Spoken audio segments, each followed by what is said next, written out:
Hello and welcome back to another episode of the Chronic Fatigue and Burnout Recovery Podcast.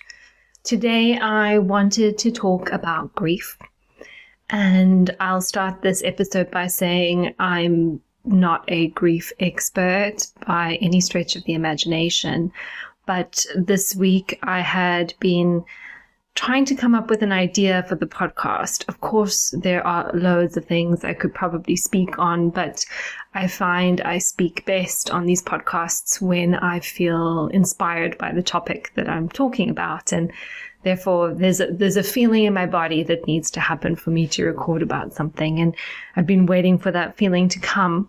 And then I was speaking with a client yesterday, and I won't share any details about the conversation, but the topic of grief came up. And after we finished our call, I was thinking about the call and the client, and I thought I should do a podcast on grief. So here we are. And so as I've said already, I am no grief expert at all. And this is probably more just me acknowledging that grief is going to be part of your healing journey and just kind of calling it out, perhaps so that you can see that it's there, because that was something that I didn't realize for a really long time in my own journey. And then maybe just share a little bit of a framework around understanding grief. Sometimes, it helps the brain to have a cognitive understanding of these concepts. And then talk a little bit about how we can support ourselves as we grieve, both somatically and with some nervous system tools and just some practical tools as well. So that's what I'm going to cover today. So as I said, I think I've said this 3 times now, I don't have much formal training in grief specifically. There was a time when I did my training in neuro-linguistic programming all the way back in 2009, so a good 14 years ago approximately. And that was the first time I was introduced to the Kubler-Ross model of grief. So I don't know if you're familiar with the Kubler-Ross model of grief, but I thought that might be a really nice place to start, is just to describe the model to you. Because the one thing I do remember from that training I did a whole 14 years ago is that sometimes just naming it and giving your clients some education around it can feel very empowering. So that's a good place for us to start. So you can actually just go and Google Kubler-Ross, Kubler, Ross, Ross, and you'll come up with this model, and there'll be, if you Google image, there'll be a nice diagram for you to look at. But I'll just describe it to you, which is there are 5 stages of grief that we can potentially move through as we process our grief. And the first stage is denial. The second stage is anger. The third stage is bargaining. The 4th stage is depression. And the 5th stage is acceptance.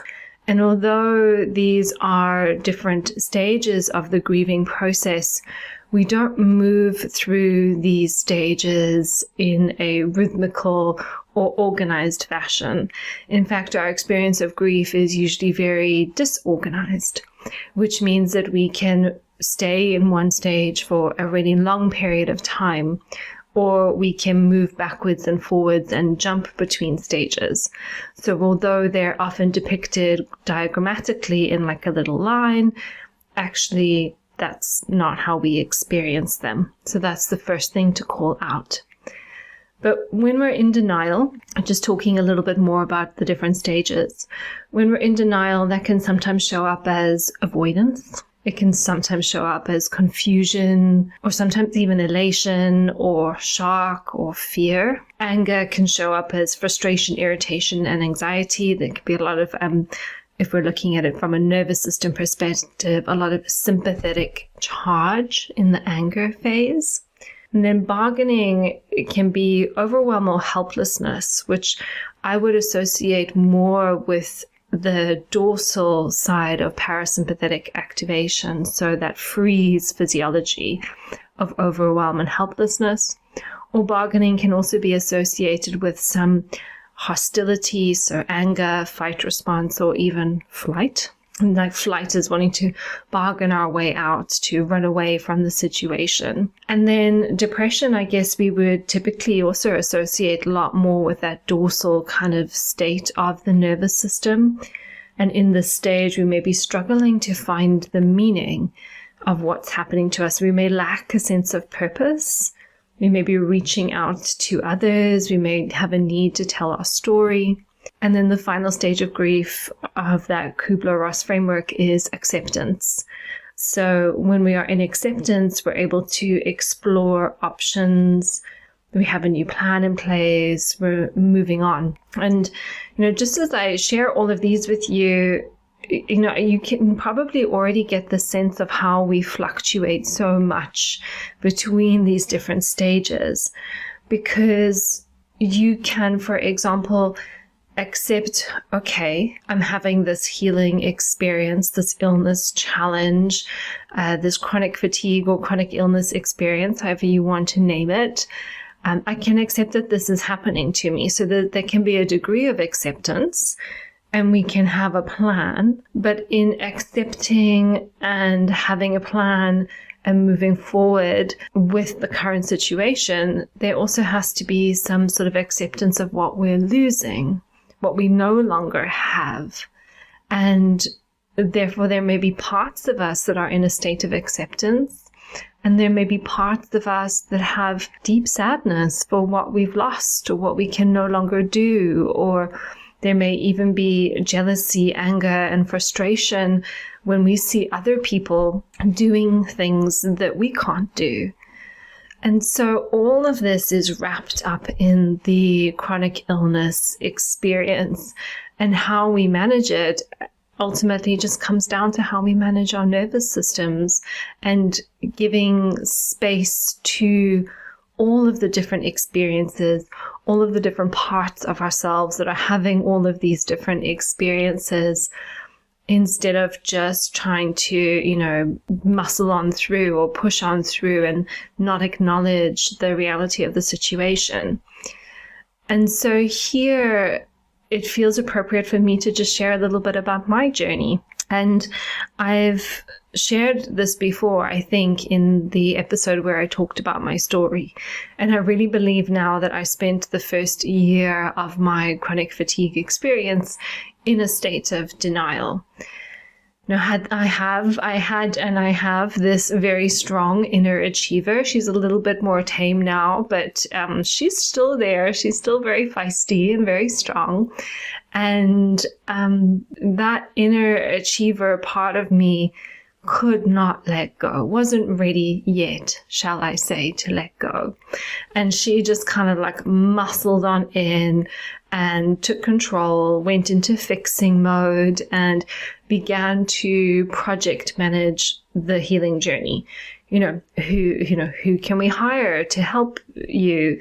What are the actions that need to be taken? Okay, I'm going to be measuring my blood sugar. I'm going to be fasting. I'm going to be taking these tests. I'm going to be taking these supplements. I'm going to do this, and this. I'm going to log everything, track everything, record everything, write everything down, keep all the data. I also have quite a strong inner scientist and inner accountant. So, that's the kind of data collection part. Anyway, I digress. But there was this part of me that just swooped in to fix the situation. And even though that can look like healing on the outside, oh, look at Anna, she's doing all these things, she's working on herself, she's healing. And it was very much not healing.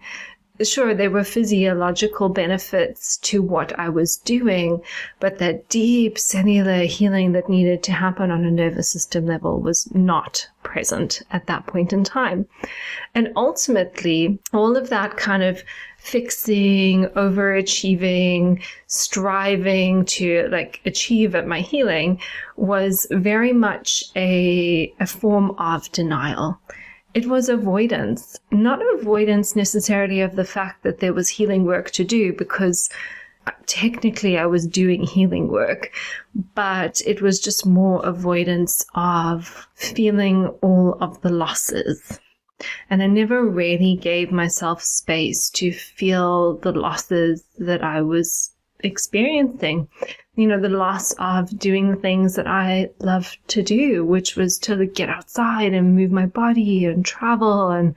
And there's multiple different things, but I think those are some of the biggest ones, just those abilities to get out and about and enjoy life, to feel good. And so it wasn't until we went into lockdown in 2020 and there were conversations about the grief of what everybody was losing as we went into lockdown. And of course, there were multiple other layers to that with the death of George Floyd and all of that was going on. And it was only at that point in time, 1 year later, almost to the date, in fact, that I realized, wow, I've been grieving. And it was at that point in time that I kind of moved out of this denial, little miss fix-it kind of way of being. And then the healing work actually began, so to speak. There was healing that started to happen on a much deeper level, a much deeper kind of nervous system level. But even if I think about somatically in that time, I know that there was anger in my body. And I wouldn't have said to you at the time if you had asked, there's anger in my body. But I was just continuously feeling this sense of sort of like churning in my belly. And that's often, when we're working somatically with the nervous system, when someone is starting to connect more to their sense of power and perhaps a healthy sense of aggression or their own sort of sense of agency. Not always, but very often it is sort of felt in the belly. And then overlapping that with sort of more esoteric concepts like the yogic chakra system, our solar plexus is where we have our internal fire and our fire energy, which is associated with power and strength. So I was definitely noticing a lot of like churning in my solar plexus, which I wouldn't have said to you at the time was anger. But now in hindsight, I can see that was probably that kind of anger, frustration, irritation part of the grieving process that I kind of knew was there, but wasn't fully acknowledging. And then, some of the more kind of bargaining elements of the healing journey, like the overwhelm and the helplessness, those are more associated with freeze. I think my tendency in freeze is to be more in like a functional freeze. So even though I'm sure as a human being, I do get overwhelmed, but my default is not overwhelm. I think my default is just a little bit more like shut down or in freeze, but highly functional. And then from the depression side of things, and again, having conversations with a client this week about how, when you do have a crash or a flare and you just think, oh, this has been going on for like a really long time, it's very normal to feel low. But that idea of like struggling to find meaning is something that I don't think I really struggled with, because before I was fully unwell, before I started to fully have this chronic illness experience, I had quite a sort of spiritual undercurrent in my life. So I do kind of believe that, things happen and there are teachers and they bring us lessons. So I could very much see the experience through that lens, even though it frustrated me at times. I was like, have I not learned the lesson yet? Hello, universe. I've done a lot of learning over the past however many years. Can I just be well now and move along my way? Anyway, it doesn't work like that. There were still more lessons that needed to be learned. But there was definitely this sense of wanting to tell my story. And fortunately, being someone with an online business and having an online platform, I could kind of use that to tell my story, although I don't actually think that was a very healthy outlet for it. I think it's helpful for us to share sometimes so that other people can feel less alone and can feel seen and feel heard. But I think what's actually more important is that we share with the people that are important to us in our lives. So there can sometimes be a tendency to now in this modern age to share on social media because it's a little bit more anonymous and less intimate in some ways. instead of actually, saying to the people in our life that are really important, I've been going through this really hard thing and I need to feel seen and understood, that can feel a lot more vulnerable. I kind of feel like I'm waffling a bit here, but hopefully this is helpful for someone somewhere. Actually, there was just one thing I wanted to say about this idea of depression in the grieving process, which we associate with looking for meaning and wanting to reach out to others and tell our story. And the memory that comes to mind for me was, I'll just do a little bit of a backstory here. It was over Christmas 2022, I was really sick with a virus. And it was a bit disappointing because I was supposed to have 2 weeks off work and then I was just sick the whole time, which is a story for another day. But I was really, really sick, like horribly sick. Ben, my husband, said it was the most sick that he's ever seen me. So very sick. And he spent a lot of time on the sofa watching TV. And we decided to watch the full 3 series of the Lord of the Rings movies. I'm a big Lord of the Rings fan, big Tolkien fan. Not so much the books, but I really love the films.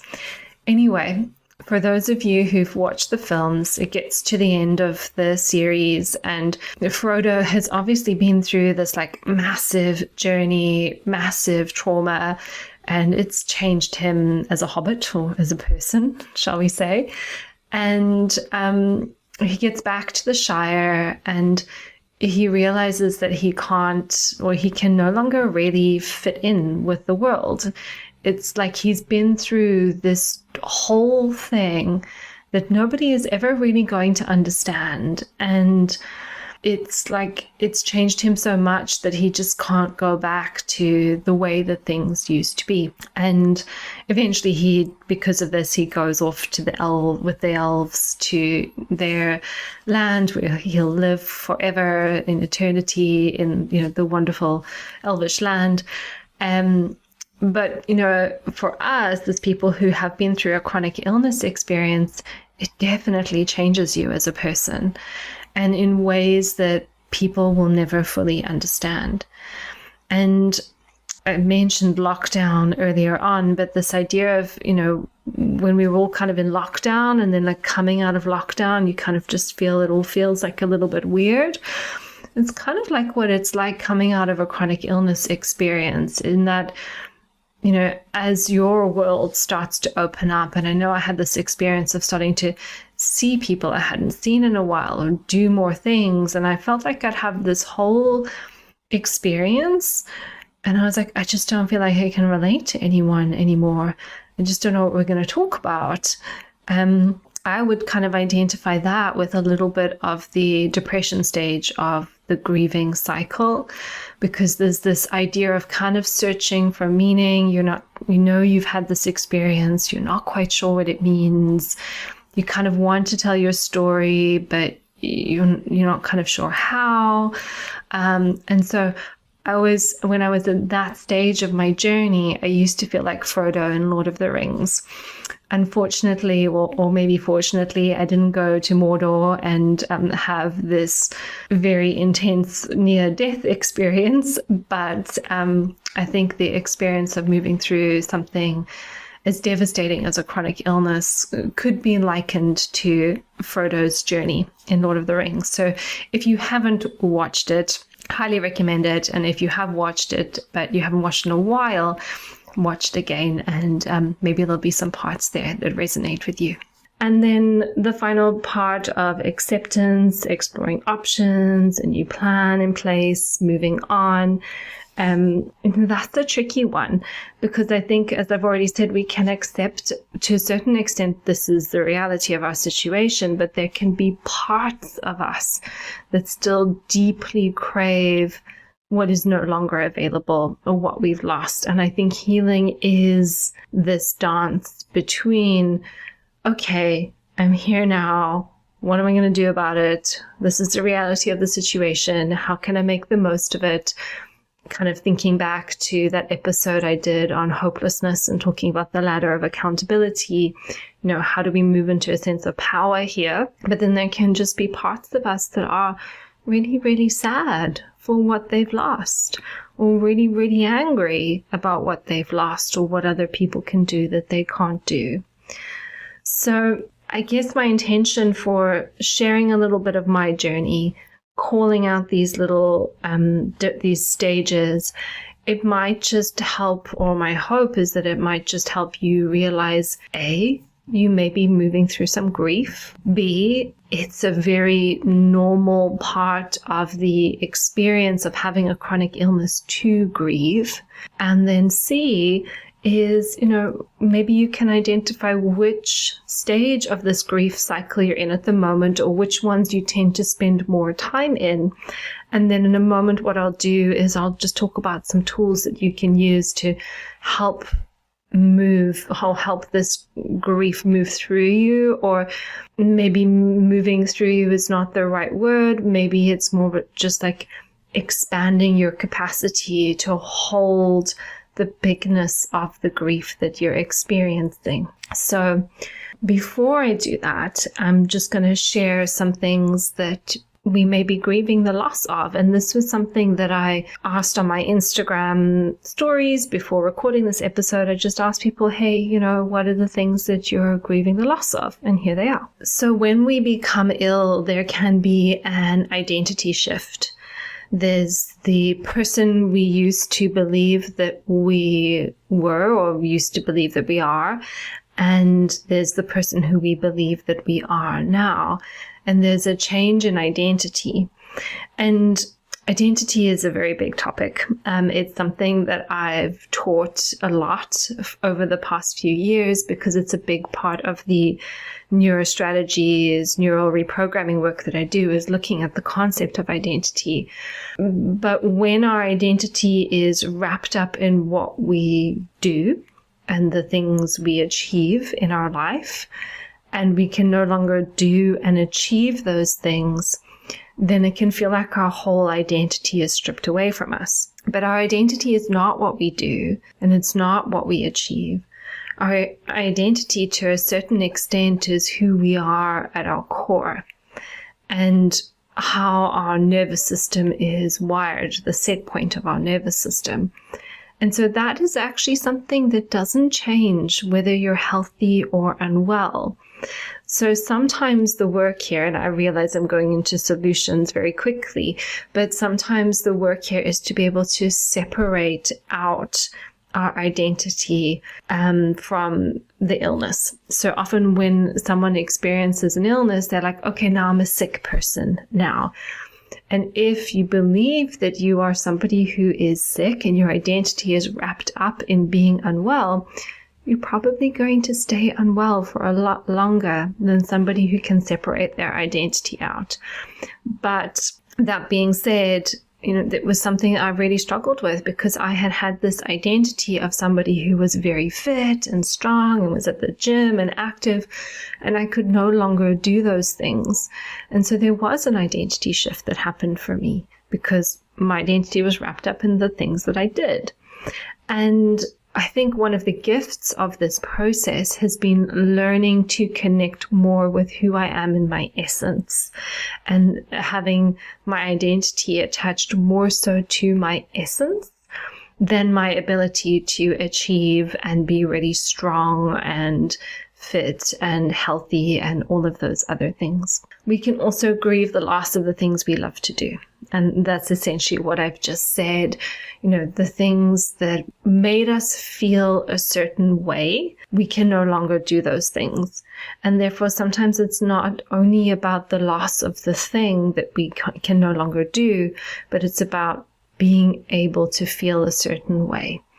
And this is again where we can look at solutions on what are the other ways, other things we can do that would allow us to connect with those parts or allow us to feel that way again.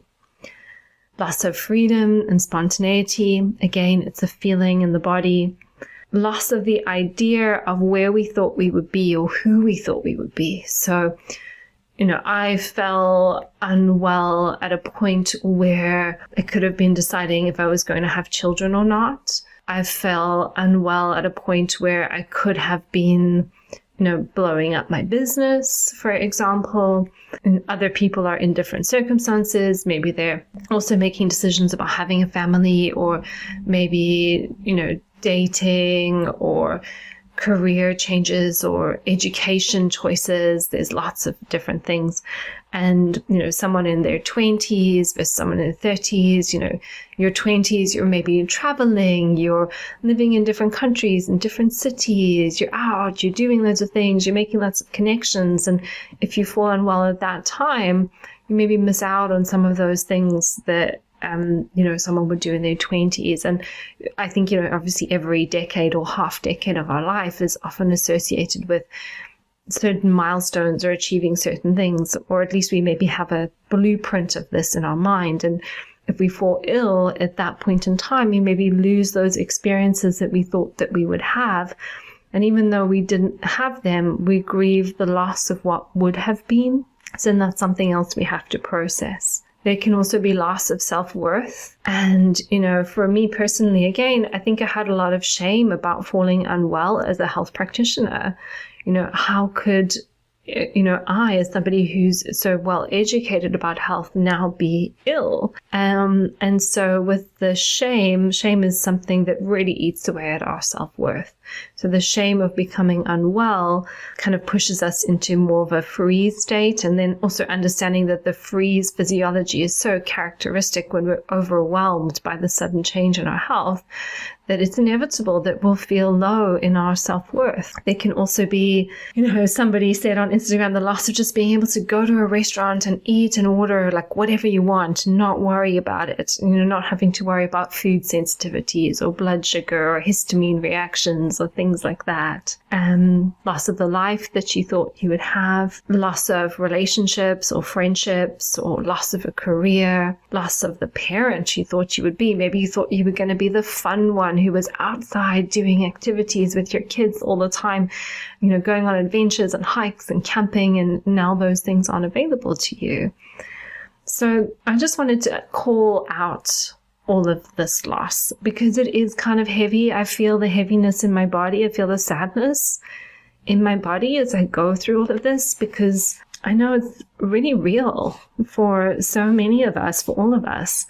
And I think it's just really important that you feel seen in this loss, and you feel seen in this sadness, and that it's validated, and that you know that you're not alone.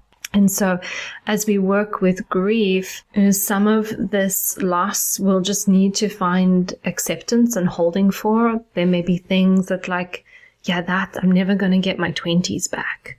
Or I'm never, the time has passed and I'm not going to be able to have my own biological children. And there are some, those are just facts. Like, this is what happens. There's no changing the situation. There's no going back. This has happened. This is the reality of the situation. And so I'll talk about that and how we can manage that in a moment. And then there are these other things, the other parts, which are, we're grieving the loss of something that we used to feel. And in the case of things like freedom, spontaneity, the things that we love to do, those are more feeling orientated. And so there may be ways that we can reconnect to those parts of ourselves, maybe not in the same way, but maybe we can find other things that we can do that allow us to feel free, or allow us to feel spontaneous, or allow us to feel essentially our own aliveness that we've forgotten about as we've been grieving and as we've been wrapped up in this process of dealing with a chronic illness. So in that sense, healing is about rekindling some of these parts that we've lost, and then holding space for the parts that just simply cannot change. And that's the next piece that I'd like to go into now. So when I posted on Instagram that I was recording this podcast, I said, what do you want to know? What should I talk about here? Being a bit cheeky and sneaky and outsourcing my content to you guys. But one person came back and they said, how to let grief pass through you naturally. And I don't know if pass through you is the right term. We'll come back to that in a moment. But ultimately, when we're working with grief, essentially, we really just want to make space for it in the body, because grief is often associated with constriction. A lot of these sort of emotional words, they're all kind of associated with a constriction, a tension, a smaller capacity of the body and a smaller capacity of the nervous system. So it's not about getting rid of the grief. And this is something I talk a lot about in my nervous system program. So often the people I'm working with are like, how do I get rid of this feeling? And it's not about getting rid of the feeling. It's about creating space for the feeling to be there, to be held, to be acknowledged, to be validated. And the same goes for working with grief. And there's a really nice little graphic I've seen floating around on Instagram, which is 3 jars with a black ball inside. So hopefully I'm going to describe this visual okay. But so the black ball remains the same size. So let's just say the black ball is the size of a tennis ball. And then the first jar is really, really small. It only just fits around the black ball. And then the second jar is a little bit bigger. There's a little bit more space around the black ball. And then the third jar is really big. There's loads of space around the black ball. And the black ball is symbolic of our grief. And the jars are symbolic of the capacity of our nervous system. What we want to do is, we want to work towards having a really big jar that can hold with space for other things, that grief and that loss. Because if that little black ball is only taking up a portion of what we can hold, that means that there's more space for joy, there's more space for our aliveness, there's more space for those parts that allow us to connect to the feelings of how we want to feel. The joy, the aliveness, the freedom, the spontaneity, all those things that people felt that they had perhaps lost in some way. There may be a way to rekindle those parts and add them into the jar alongside the grief. So we're not saying that the loss isn't there. It's not going unacknowledged.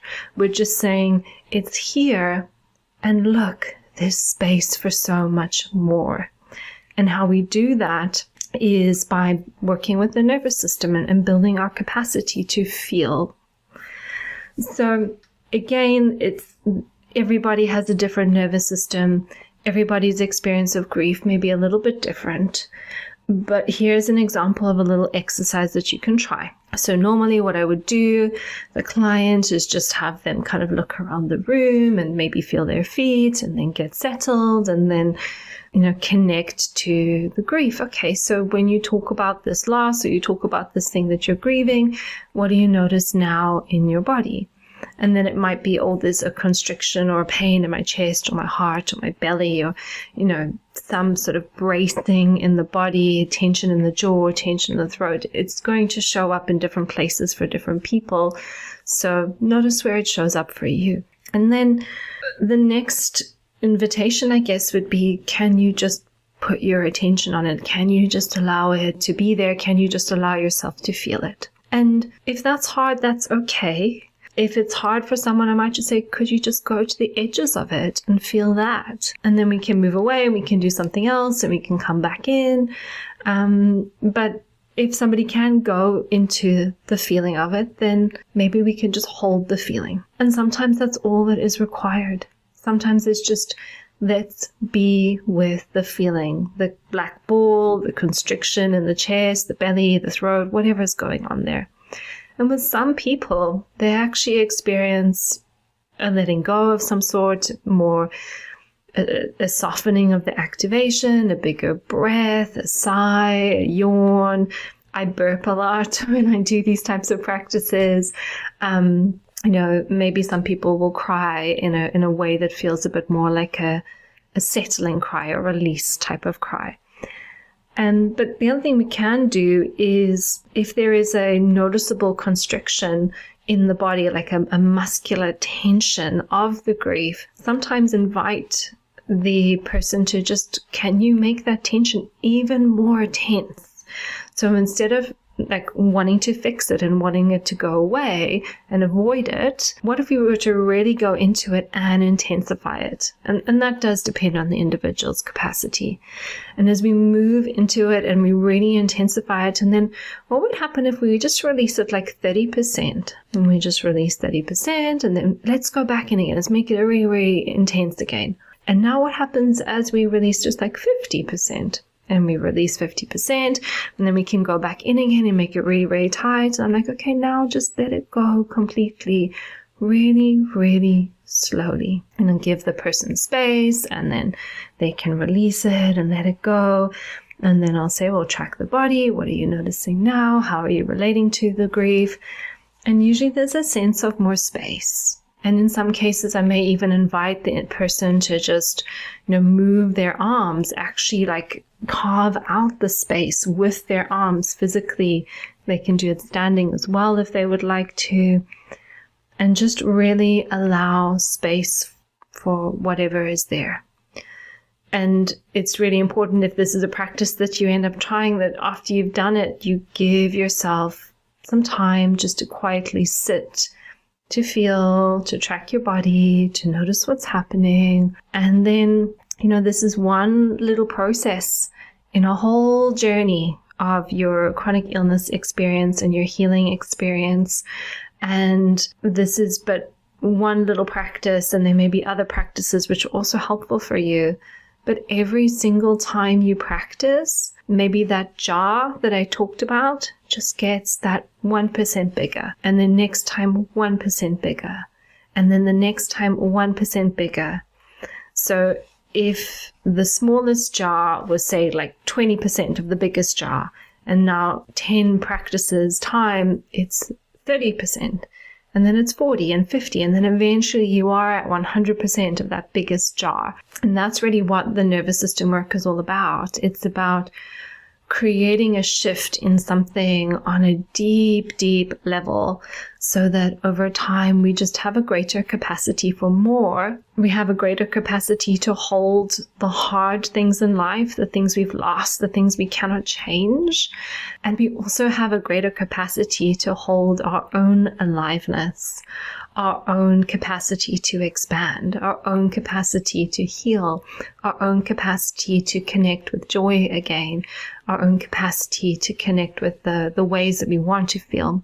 And so on a more positive note, that's where I'd like to finish today, is just talking about how do we connect to those parts. So circling back here to this idea of freedom, spontaneity, the things that you love to do. My question for you would be, when you do the things that you love, or when you walked on the beach or went for a run or played with your children in the garden, whatever it is that you can't do now, that you are grieving the loss of, how does it feel in your body to imagine that you're doing it?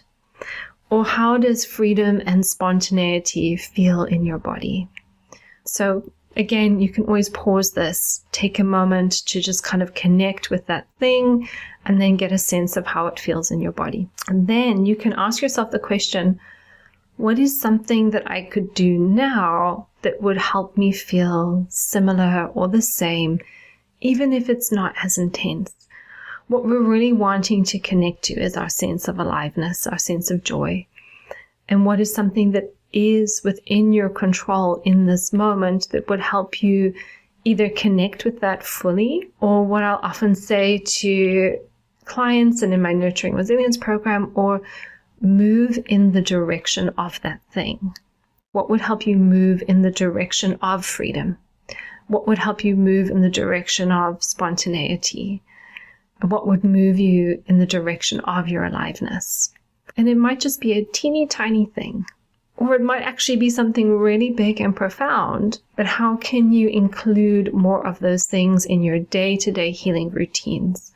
Because if these things are not in your day-to-day healing routines, it's going to be a pretty miserable healing journey for you. So what can you do differently? Remember, the definition of insanity is doing the same thing and expecting a different result. So if what you're doing right now isn't working for you, you want to do something different. And I will leave you with that thought to ponder on, is how can we rekindle some of these parts of ourselves that we believe that we've lost, even if it's in a very small way. And just understand that we also want to, at the same time, hold space, shall I say, for those, parts that are really, really grieving the loss of things that will never be. And what I love about nervous system work is the ability to hold both. It's not black, it's not white, it's not one, it's not the other. We're really working in the gray zone.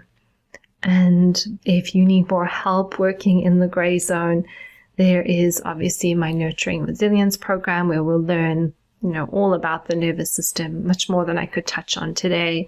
And you can also work with me one-on-one, or you can use these practices that I've shared with you on the call today, and let me know how they go for you. Let me know if they help you.